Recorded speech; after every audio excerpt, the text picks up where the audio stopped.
Fala galera, estamos diretamente do canal da Monkin, um episódio super especial para falar de uma parceria mais especial ainda. Agora somos parceiros do Hub de Inovação do INSPER, Monkin Hub de Inovação. Vamos gerar bastante conteúdo, bastante material. Estamos bem animados. Eu sou Eduardo Vieira, sou fundador da Monkin. Eu sou Rodrigo Terra, sócio do Eduardo Vieira e diretor de estratégia e negócios da Monkin também. Estamos aqui com o Rodrigo. Se pudesse apresentar e falar o que é o Hub de Inovação e Empreendedorismo, Paulo Cunha. Opa, vamos lá. Eu sou o Rodrigo Amantea, sou responsável pelo Hub de Inovação e Empreendedorismo Paulo Cunha, no INSPER. Também sou professor na área de inovação. O Hub foi criado no final de 2019, uma homenagem da Fundação Haddad ao Paulo Cunha, e foi criado com a missão de conectar problemas reais de organizações com a escola, né? E a escola, então, ajudando a solucionar esses problemas, né, que vêm de diferentes organizações. Então, a gente está atuando ali desde 2020, né? O Hub ficou fechado um bom tempo com a pandemia, o campus ficou fechado. Então, com a volta, né, a reabertura do campus, a gente retomou, né? Na verdade, eu não diria nem retomar, né? A gente começou as atividades de forma mais efetiva. Boa. E conta um pouquinho de como essa relação das empresas, dessa intermediação, né, ou dessa operação das empresas com os professores e com os alunos, né? A empresa chega lá com uma dor, e aí como é que é o processo? Eu diria que tem dois grandes vetores aí de atuação, né? O primeiro é o vetor, o que a gente chama de programas de inovação. Uhum. Esses programas, eles podem ou não estar conectados a um programa acadêmico. A gente tem projetos de inovação que eles rodam em parceria com empresas, resolvidos, né, trabalhados por alunos, professores e mentores desses alunos, e eles estão conectados a um programa acadêmico, que pode ser um programa de administração, economia, engenharia. Alguns outros projetos de inovação, ou programas de inovação que a gente faz com a empresa, eles são programas com um ciclo de vida de 6 meses a 1 ano. A empresa traz, um projeto é um R&D aberto, né? Uhum. É Open Innovation com a universidade. Legal. Então, inovação aberta com a universidade, a empresa traz o desafio: eu quero fazer um drone aquático, quero fazer um robô que utiliza inteligência artificial para melhorar como uma solução para agronegócio. Então, coisas desse tipo a gente chama de Nova Projeto. E ali a gente monta um time, então, de professores e alunos. Os alunos são estagiários da empresa, né? A gente criou um mecanismo para que esses projetos aconteçam usando os laboratórios da escola. A gente tem uma série de laboratórios, né? Laboratórios de inteligência artificial, cloud computing, tem Tech Lab, Fab Lab. Né? Esses laboratórios, então, eles são utilizados para trabalhar com com o desenvolvimento dessas soluções. Também temos algumas empresas que resolvem passar uma temporada maior, assim, quando o projeto é um projeto mais deep tech, né, que ele precisa de um tempo maior para ser desenvolvido, né, o problema é mais novo, vamos dizer assim, né, mais complexo. Aí, às vezes, a empresa tem um espaço dentro da escola.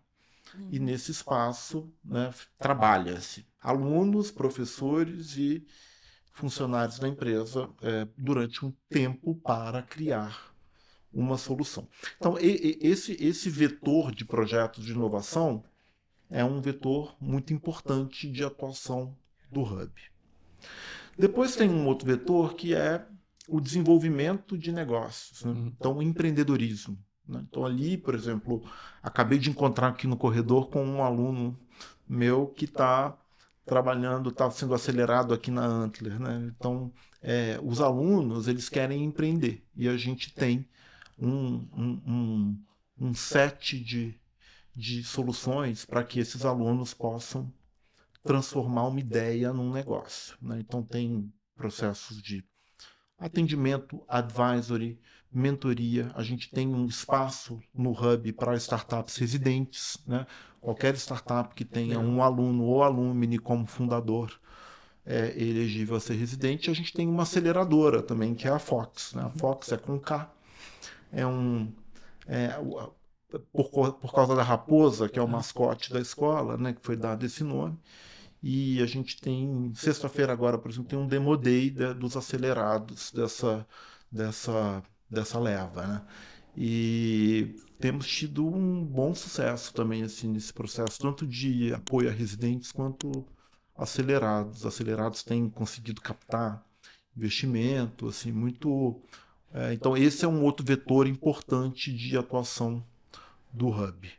Muito legal. A gente estava até falando antes aqui nos bastidores da importância da escola, né? Da educação. A gente está muito acostumado startup na cara e da coragem, com apoio, sei lá, de hub de inovação, onde não tem a mentoria tão forte, mas pega numa escola, acho que é muito legal ouvir isso e ver isso acontecer na prática. A escola tem um papel fundamental nos ecossistemas de inovação, né? Se você vai para o Silício, né? Assim, o papel de Stanford, né? De Berkeley, né? Nesse ecossistema, e aí por outros a gente vai chegar em Boston e vai ver também que tem Harvard, MIT, né? Babson. Bom, as escolas têm um papel fundamental, né? Se você imagina o que aconteceu em Roosevelt Island agora, né, em Nova York. Agora não, recentemente em Nova York. Né? Assim, a economia em Nova York era muito baseada em bolsa de valores, né? Então mercado financeiro, e retail. Sim. E o Michael Bloomberg dizia, a gente tem que criar um ambiente propício em Nova York ao surgimento de novos negócios, né, ao mundo das startups. A gente tem que movimentar a economia dessa cidade para ela não ficar tão dependente dessas duas verticais. E ele faz, eu não sei se você sabe da história, mas ele lança um edital, né, onde chama-se uma universidade que ocuparia a Ilha Roosevelt, que estava bastante desocupada, e ele faz o leasing da ilha por $1 por ano, se não me engano. É uma coisa muito... eu não sei se é $1 por 150 anos ou $1 por ano durante 150 anos. Né, e ali entraram duas escolas competindo, Stanford, né, que teria um campus então ali na ilha, e um joint venture de Cornell com Technion de Israel, né? Que acabaram ganhando. Então a Cornell Tech está ali por conta disso. Assim, precisava-se ter uma escola ali para exatamente criar um ambiente propício, né, à pesquisa e a desenvolvimento de novos negócios. Né? A escola tem um papel fundamental, acho que nos países, né, onde o ecossistema de empreendedorismo e inovação está mais desenvolvido, isso já ficou muito claro e muito consolidado, e eu acho que isso está começando a acontecer aqui também. Acho que, então, acho que aí o Hub ele chega num momento importante assim, para, né, trazer esse complemento mesmo para o ecossistema de inovação de São Paulo. É muito legal ouvir você falando isso, porque a gente trabalha com empresas de inovação aberta, aceleradoras, startups, e a gente vê que o mercado necessita de empreendedores que geram suas startups, mas o mercado corporativo também precisa de profissionais que já tenham vivido isso, e não existe um curso de empreendedorismo numa escola como o INSPER ou no Hub, e acaba que as empresas têm que trazer outros profissionais de outras áreas, já no momento de carreira diferente, para ensinar o processo de inovação. E da forma que vocês estão fazendo, eu acredito que já saem dos cursos com essa pegada, o que facilita e fomenta muito o mercado, né? Perfeito. Eu acho que a gente tem de uma forma muito incorporada já no currículo, né, a educação empreendedora. E inovação dentro de uma empresa, né, se você tem um skill empreendedor, é muito mais fácil. Né? Assim, acho que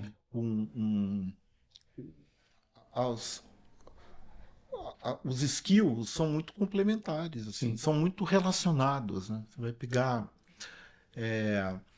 toda a lógica, por exemplo, do Effectuation, da Sarasvati. Eu sou fã do trabalho dela, né? Que é como que você pega recursos que estão disponíveis e você transforma isso em negócio efetivamente, né?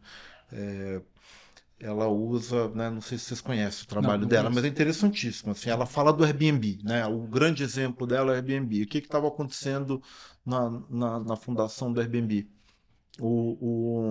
Os caras estavam no meio de um Burning Man que ia começar, tinha uma série de eventos acontecendo em São Francisco, não tinha hotel, eles tinham uma plataforma, eles conheciam as pessoas que, na época que Burning Man era ainda um evento de uma comunidade mais fechada, e eles falaram, olha, quem tem um quarto para receber as pessoas que estão vindo de fora, né, então coloca um colchão de ar, né, e coloca a pessoa para dormir num quarto extra. Eles criam essa plataforminha ali né, para que isso acontecesse. Então isso é a lógica do Effectuation, né? O problema que você tem agora, a melhor forma de resolver o problema com o recurso que você tem. E ela cria esse conceito do Effectuation. Ela usa o exemplo, por exemplo, de fazer alguma coisa com o que você tem na geladeira, né? O que eu vou cozinhar hoje? Fala, olha o que tem, né? E não ir lá no supermercado, fazer a lista, pegar a receita, né? E isso ela faz a partir de uma conversa, de uma rodada com 200 empreendedores de sucesso, e ela vê o que essas pessoas têm em comum. Né? Quais são essas características?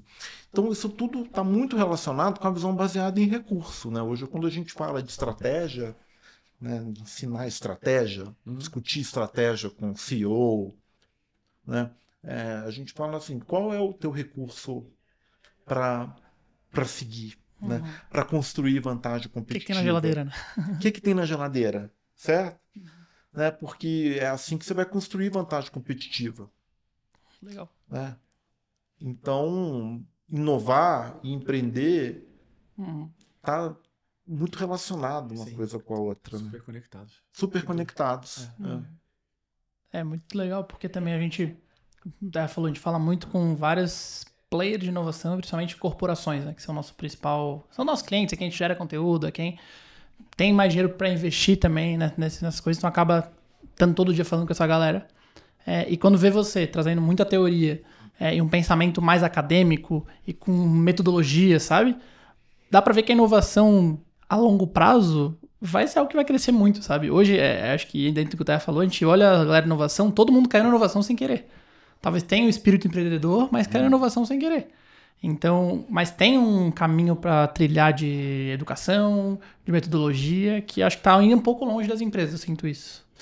Eu acho que tem uma coisa que é importante, assim, né, se a gente está falando com as corporações, esses dias a gente criou uma conversa muito legal com conselheiros, né?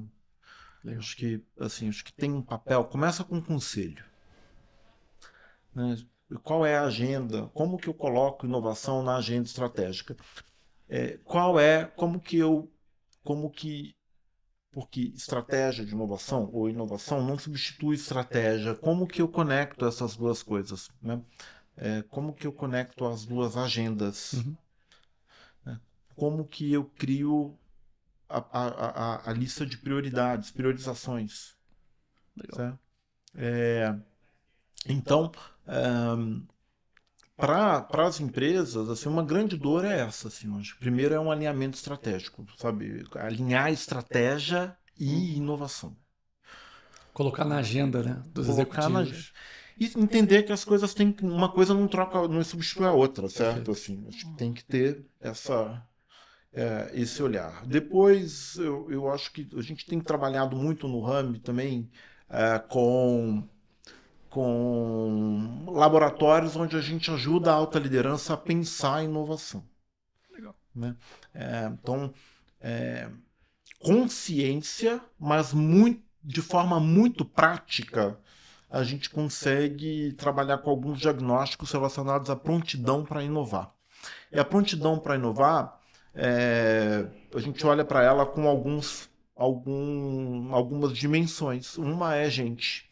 Então, gente é fundamental. Gente, né, pessoas e dinâmica de grupo, assim, conflito saudável, skill, assim, como que as pessoas articulam ideias, né? Tudo isso é base para a inovação. Né? Se você falar que você abriu a sua geladeira, tem gente lá, né? Eu tenho gente para fazer, né? Como é a dinâmica de trabalho, o clima do grupo, né? Como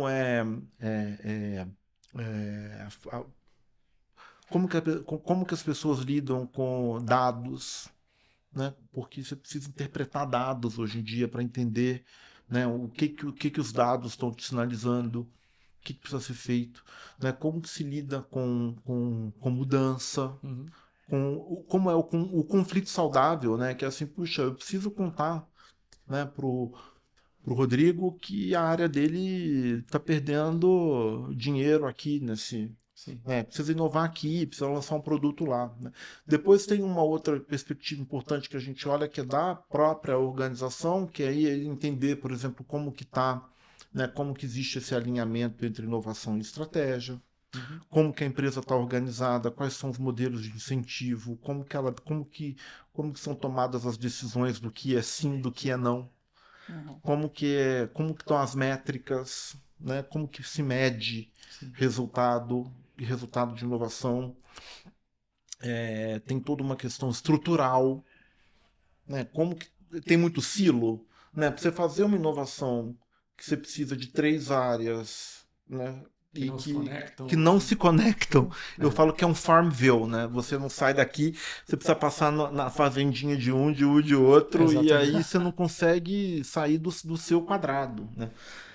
Então tem uma perspectiva de prontidão de inovação que está muito relacionada à forma como a organização está estruturada, quais são os modelos de incentivo, quais são as métricas, né? Depois tem um outro pedaço que é toda uma questão mercadológica, assim, né? A propensão de uma organização a inovar também está relacionada à realidade do mercado onde ela está inserida. Assim, diferentes mercados, diferentes realidades, certo? Às vezes o mercado te força a inovar. Você tem elementos, por exemplo, do ambiente, né, que pode ser mais ou menos dinâmico dependendo da empresa. Você tem uma questão de intensidade de competição, né? Quantos competidores tem ali, com quem que você está competindo, né? O dinamismo diz muito respeito à escolha, né? A dinâmica, como que as pessoas escolhem fazer negócio com uma marca ou com outra. A margem também, né? Margem de lucro. Total. Né? Tem varejo que é muito apertado, bebidas, é tudo muito apertado. Então, qualquer movimento que você faz quebra a empresa ou dobra o valor da empresa, né? Exato. E tem casos, por exemplo, que você tem, né, novos entrantes que entram e jogam as margens para baixo. A gente tem entrada de produto chinês. Eu fiz um trabalho para um cliente que sofreu com a entrada de produtos chineses. E eles responderam de um jeito super bacana, assim, como se eles eram fabricantes, mas eles viraram também um marketplace onde eles colocavam produtos, inclusive, dos concorrentes. Assim. Né? Mas é um caso muito ímpar, né? De você pegar a sacada, já que eu não posso brigar com a concorrência, eu vou vender o de todo mundo e eu vou ganhar dinheiro de todo jeito, produzindo e vendendo e também revendendo produtos mais baratos para quem usa preço como critério de escolha. Mas talvez talvez fazer essa movimentação é algo ímpar, mas as empresas estão cada vez fazendo coisas muito diferentes. Sei lá, pega o Zé Delivery. Quando a gente imaginar, 10 anos atrás, que a Ambev ia lançar um aplicativo? Nunca. Mas faz sentido para o modelo de negócio, para o que o mercado está indo. Então, acho que as empresas estão fazendo movimentações ímpares, mas que foge até do modelo, que há 10 anos ele fala, não, essa empresa nunca faria isso. Pois é.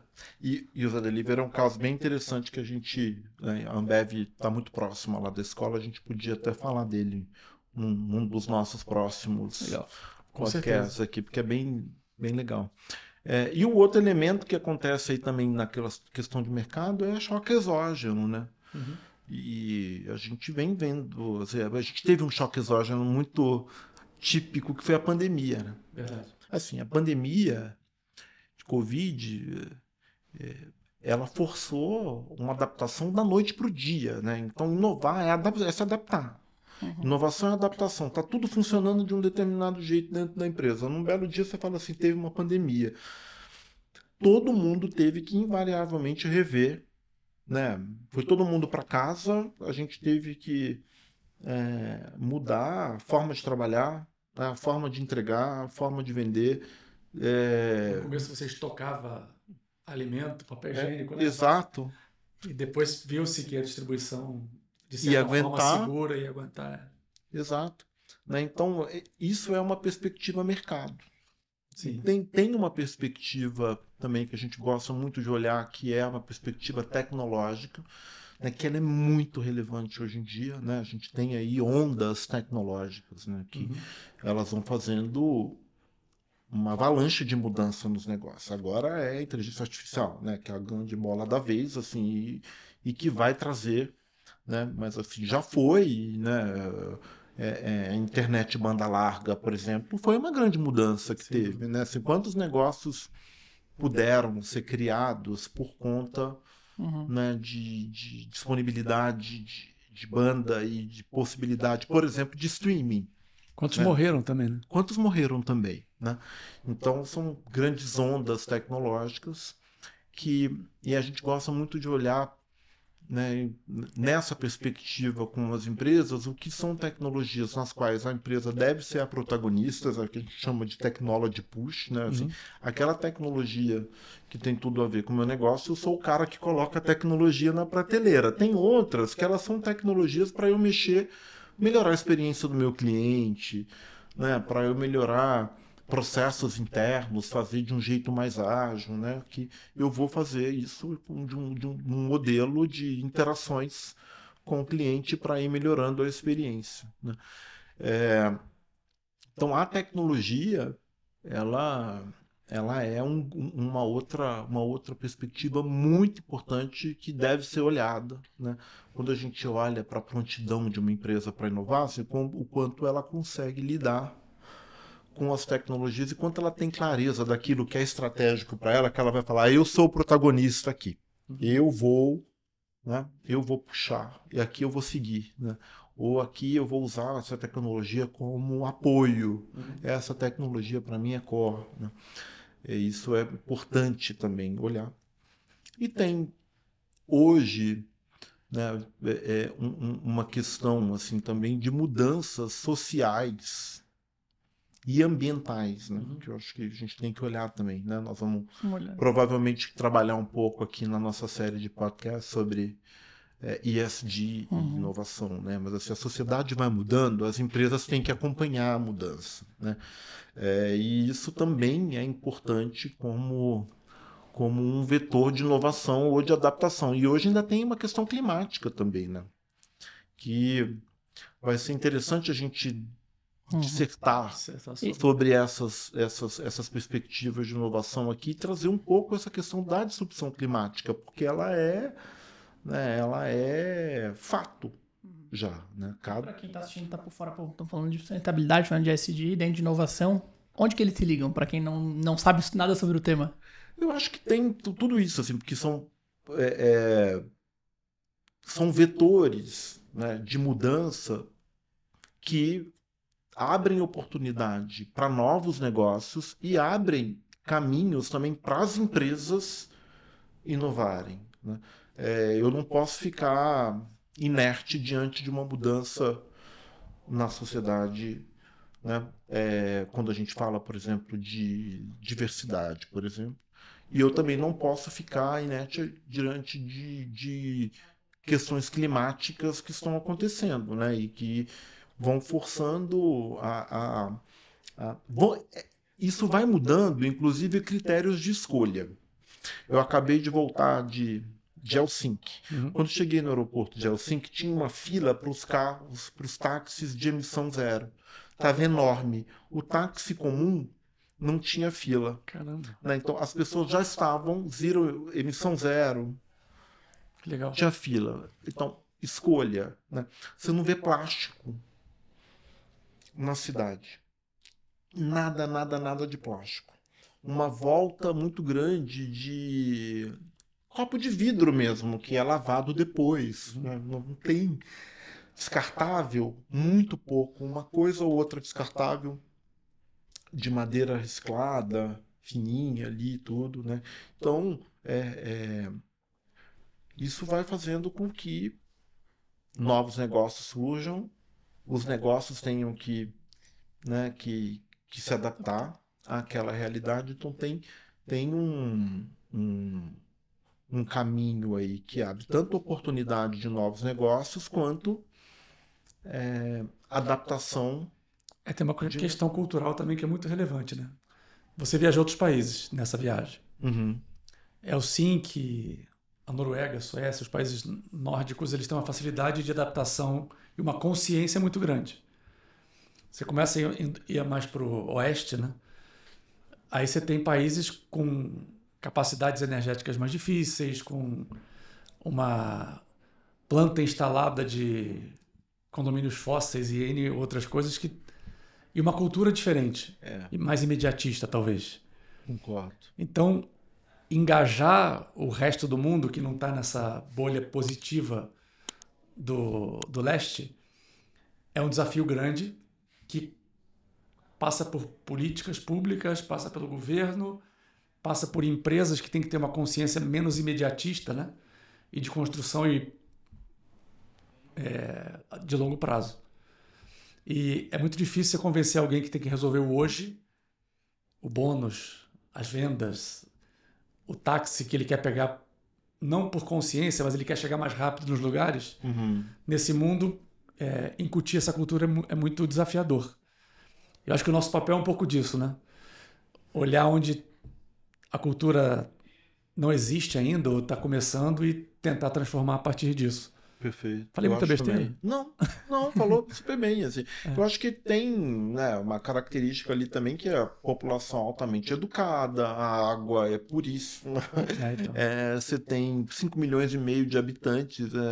É como se fosse, né, tentar transformar um pedaço de São Paulo formado por Pinheiros, Itaim, Jardins e Higienópolis e, sei lá, e Vila Olímpia, né? Sim. Esse pedacinho da cidade com 5,5 milhões de pessoas.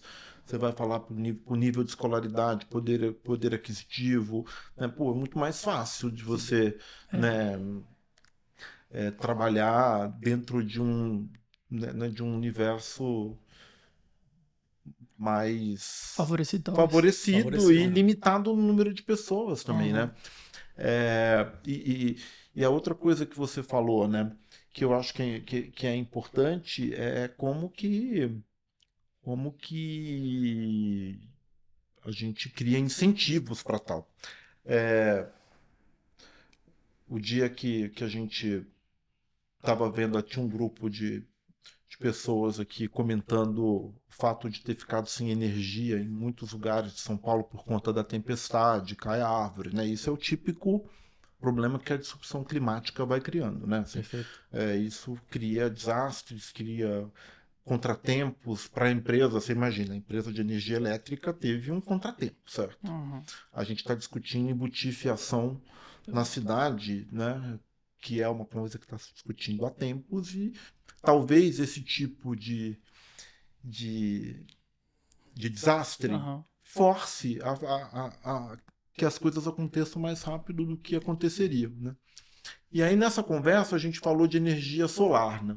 E aí eu falei, olha, meus pais tinham energia solar desde 1980, funciona perfeitamente, tem água quentinha na casa inteira, né, e tudo. E aí eu cheguei, naquele exato momento, eu estava lendo uma reportagem na BBC sobre o cara que inventou os painéis solares. Esse cara criou os painéis solares em 1907, se não me engano.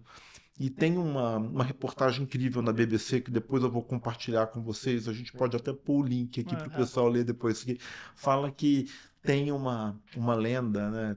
Um professor de uma escola, se não me engano, inglesa, que tinha escrito o artigo, e o pessoal da BBC estava conversando com ele, que esse cara foi sequestrado para que ele abrisse mão da patente dos painéis de energia solar, porque isso ameaçava muito as empresas de energia fóssil. Então a gente tem a tecnologia desde 1900, gente. A gente está falando de mais de 100 anos. 100 anos, né? Então, poxa, o sol tá aí, né?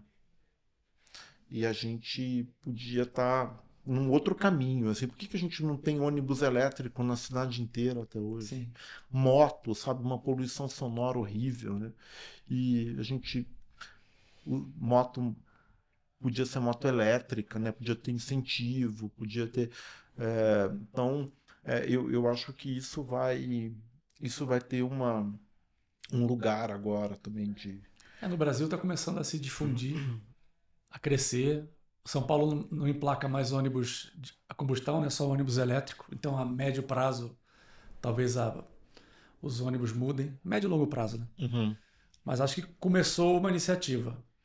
E acho que inovação é sobre isso, né? Como a gente estava falando no início, é de cima para baixo. Uhum. O CEO e o conselho têm que, de certa forma, impor a faísca e tem que cobrar, né? Porque você falou dos KPIs, você falou da capacidade de gestão. Eu acho que em todo tipo de inovação que a gente está conversando tem um ciclo muito parecido. Uhum. Que começa com vamos fazer, é importante para a empresa. A gente estava até falando um case da Visa que foi para o bônus dos executivos. Se vocês não fizerem iniciativas com startups para inovar no nosso negócio, o bônus vai ser menor. É o melhor jeito de funcionar. Mexe no bolso. Mexe no órgão que mais dói, né? No bolsa. Mas legal. Acho que a gente já conseguiu dar uma geral do que é o Hub, de quem é o Rodrigo, né? E como a gente pode, nós, Monk, Insper, Edu, Rodrigo e Rodrigo, podemos e vamos conduzir todo o processo da temporada que a gente vai falar de inovação, ESG. Vamos ter convidados incríveis, que a lista está em segredo ainda, mas em breve a gente vai divulgar.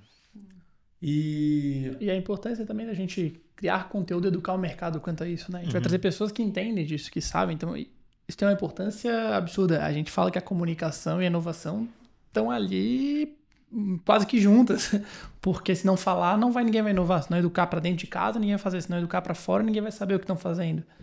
Então, uma pergunta, assim, como é que você enxerga a parceria do Hub com a Monk? Eu acho que isso vai ser barato, assim, vai ser muito legal. Eu estou super entusiasmado porque eu acho que, né, eu acho que a gente tem skills complementares, né? Assim, acho que a gente tem um olhar para a parte mais técnica, né? De olhar para diagnóstico, para possibilidade, para formação, para intervenção junto aos CEOs, aos conselheiros, ali para diagnosticar, né, capability da empresa para inovar, e vocês, né, com todo o olhar para a comunicação, né, eu acho que a gente pode fazer isso de um jeito muito mais interessante, mais divertido, mais acessível. Sem dúvida. Né, as pessoas podem poder ouvir na academia, né, tá lá fazendo esteira e ouvindo a gente no...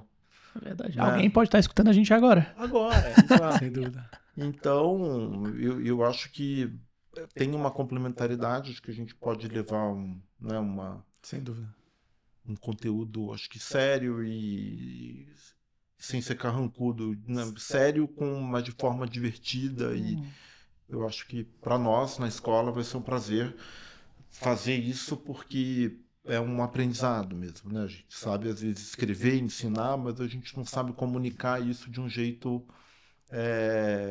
fã. Sim. Né? Uma das maiores molas propulsoras de qualquer reputação, né? É você ter o conteúdo e as pessoas saberem desse conteúdo. E o que a gente vê muito em praticamente todas as empresas que a gente trabalha, parceiras e que a gente trabalha junto, é que existem projetos incríveis dentro das empresas que às vezes nem a própria empresa sabe. E aí vira um ciclo vicioso de trabalho muito, sou pouco visto, então sou pouco valorizado. E aí a gente trabalha para inverter um ciclo virtuoso, né?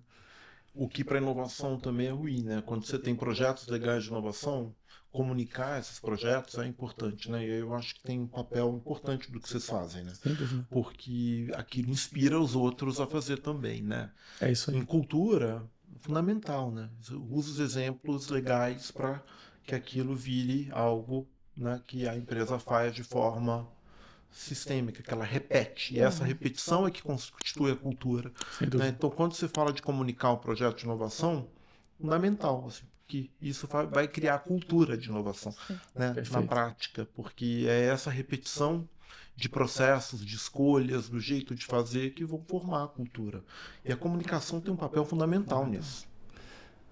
Esse episódio vai ter pergunta surpresa no final? Acho que pode ter, né? Então, você, por favor. Para quem é a pergunta? Eu Pra faço você. para você? Não. Você faz pra mim? Não, você pode fazer uma também. Depois Boa você vai ideia, fazer, boa ideia. Brincadeira. Vamos fazer a nossa Você- tradicional e você fica livre para Pra fazer fazer uma uma pra pergunta. gente. Beleza, tá bom. Excelente ideia. Boa. Gostei. Todos os episódios junto com o Hub do INSPER, então vai Vamos ter essa fazer, pergunta dos exatamente. dois lados. Opa, Foi agora. inovação. Tá vendo? Isso. Juntou 3 pessoas com repertórios diferentes, saiu uma novidade. Verdade. Legal. Quer fazer? Não, vamos lá, Tá. eu faço. Não fica, a gente está se conhecendo agora, né? A gente vem fazendo reuniões, vem se aprofundando na relação, mas você é uma pessoa com uma história muito legal, que depois a gente tem que fazer o pessoal conhecer com mais profundidade. Que dica você daria para alguém que você conheceu hoje? Qualquer dica. Qualquer dica. Opa. Eu não poderia deixar de dar essa dica, porque eu acredito muito nela. Eu acho que, assim, nunca pare de aprender. Eu acho que aprendizado é uma coisa, né, que é fundamental para inovar, para qualquer coisa, assim, né? Acho que sempre aprendi uma coisa nova todo dia, assim, né? Com quem você aprendeu? Eu acho que aprender coisa nova tem que ser um processo, né? Para a vida toda. E cada vez mais isso é necessário, né? Para você se manter vivo mesmo, né? Acho que já tem até estudos que mostram longevidade relacionada a essa vontade de aprender coisa nova, né? Então, eu acho que isso é uma coisa que eu acredito muito e que eu daria como dica aí, tanto, né? Acho que vá além, né? Tente aprender. Quando eu falo aprender, no sentido de não fica muito na superfície, né? Porque eu acho que isso precisa ir mais a fundo, né? Precisa fazer mais umas 2 perguntas, né? Cria a sua pergunta surpresa do dia, né? Legal. O que você vai fazer, vai questionar ou que você vai procurar saber mais, né? Então, qual vai ser a sua pergunta surpresa do dia? Sobre o que ela vai ser? Sobre qual tema? Né? Acho que isso é fundamental, assim. Tem um negócio que o Edu fazia no ano passado, em linha com isso, que ele anotava o grande aprendizado Eu faço, dia, todos os dias. Ah, que legal. Então, é muito legal esse processo de reflexão. E dentro do que o Rodrigo falou, e dentro dessa anotar os grandes aprendizados, eu no colégio, na escola, em Floripa, eu não era um excelente aluno. E eu tinha muita ideia de, nossa, educação, isso tudo não é legal. Uhum. Quando eu comecei a trabalhar e vi... Tem coisa que eu gosto muito, por exemplo, falar sobre inovação. Nossa, eu quero aprender, eu quero ler os materiais que você falou, já quero pesquisar. Então, assim, acho que talvez as pessoas mais novas tenham um olhar muito, não, educação, estudo não é legal, é uma obrigação. Quando você começa a estudar e aprender o que você gosta, faz uma diferença absurda, assim. Acho que, e te leva a lugares que você nunca imaginou. Tipo, a Monk tá fazendo uma parceria agora com o INSPER, super legal, que talvez o Eduardo lá do ensino médio fala, não, pô, nem estudo tanto assim, entendeu? Então, acho que a educação pode fazer muita coisa e aprende o que você gosta, né? Vai atrás do que você gosta. E eu acho que você colocou uma coisa que, né, todo mundo gosta de aprender. Eu imagino que o que acontece às vezes talvez você não tenha descoberto ainda o que você gosta de fazer, né? Porque talento, para mim, é personalidade no lugar certo. A gente tem um olhar para desenvolvimento de liderança, né? Assim, como que você vira um profissional melhor, né? E a gente fica corrigir falhas, mas às vezes você fala assim, qual é o ponto forte, né? O que você gosta mesmo de fazer, né? Qual é o teu propósito? Porque essa discussão, ela é muito relacionada, né, a empreendedorismo, né? A gente vê que os caras que são ótimos empreendedores, normalmente eles têm um propósito muito claro, as pessoas assim caem de cabeça naquilo, elas acreditam, né? Elas vão, né, com muita crença de que aquilo é o que elas têm que fazer, o que elas gostam, elas acreditam de verdade, né? Mas isso é válido para todo mundo, né? Porque se você está fazendo o que você gosta, aprender é consequência. É legal. Né? Porque, né? Então eu acho que tem uma questão também assim de isso deve ser algo que te motiva, né? Sim. E se não está motivando, talvez assim, você não descobriu ainda qual a sua grande vocação, né? O que te motiva. E acho que para inovação, para empreendedorismo é fundamental, né? Então, assim, para a vida. Tem que ir para a vida, exato. Né? Porque fica tudo muito mais legal, né? Uhum. Você quer fazer uma pergunta para mim ou para o Edu? Vocês me pegaram, eu vou pensar, por exemplo, então eu vou pensar uma pergunta aqui surpresa para vocês. Assim, é para um ou para outro? Você tem que escolher. Não. Eu posso fazer a pergunta aberta. Os dois, não? Pode. Aí pode. Eu acho que tem uma questão assim que eu queria saber de vocês, que é como que vocês acham que a gente pode impactar, né? Eu acho que todo mundo do universo de inovação, de empreendedorismo, com essa série de podcasts que a gente está aqui, assim, o que está na cabeça de vocês? Eu tenho algumas coisas na minha cabeça e a gente nunca fez esse cheque de impacto mesmo, assim, falar assim, isso aqui a gente quer que no final dessa série, né, as pessoas falem assim, puxa, essa série de podcast impactou dessa forma. E quero mais. Eu tenho uma resposta. Depois você pode complementar. Boa. Fechou. Não, eu acho que vai ser a primeira série de episódios que vai botar a escola junto com empresas, falando de problemas reais que a gente resolveu, tá resolvendo. Então acho que é muito legal. Às vezes a gente fala muito de case, a empresa só se vendendo, falando para outra empresa. Então eu acredito muito nisso. Assim, vão ser histórias reais da escola, que é algo que não se comunica tanto hoje ainda no Brasil, junto com essas grandes empresas, e aí contando muita história de verdade. E a gente brinca que a melhor história para se contar é a verdade, é a inovação, e a inovação bem feita, executando com resultado, é o melhor marketing que pode ter. Então eu fiz um negócio novo, eu quero falar para todo mundo que eu fiz. Então isso é inovação. Eu acredito muito nisso. E é uma forma que a gente fala orgânica, né, de comunicar. Uhum. Então, a história real construída de forma verdadeira através desse tripé que o Edu falou é muito mais marketeável, como o mercado fala, né? É uma história muito mais verdadeira do que, de certa forma, a imposição que as empresas hoje obrigam a gente a assistir o que elas querem na hora que elas querem. Uhum. Então, flui muito melhor quando é uma verdade, como uma história que se constrói sozinha, em relação à publicidade tradicional ou conteúdo branded content, como se chama. Mas esse é o legado. Muito legal.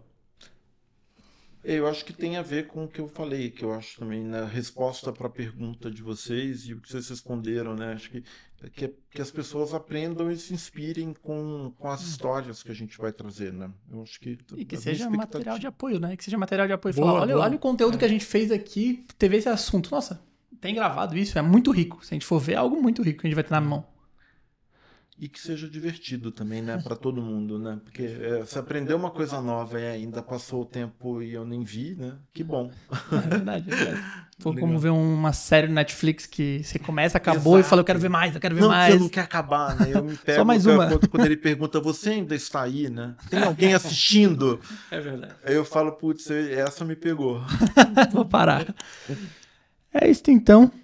Ótimo papo. Acho que foi só um aperitivo do que vai rolar aí com o Monkin e Hub de Inovação do INSPER. Super animado. E brigadão por estar aqui com a gente. Brigadão pela parceria. Obrigado, Terra, pelo apoio. A gente tem cada vez menos dividido esse espaço, mas acho que tinha uma causa muito importante para vir aqui hoje. Então, muito obrigado mesmo. Obrigado a vocês. Né? Até a próxima. Valeu, galera.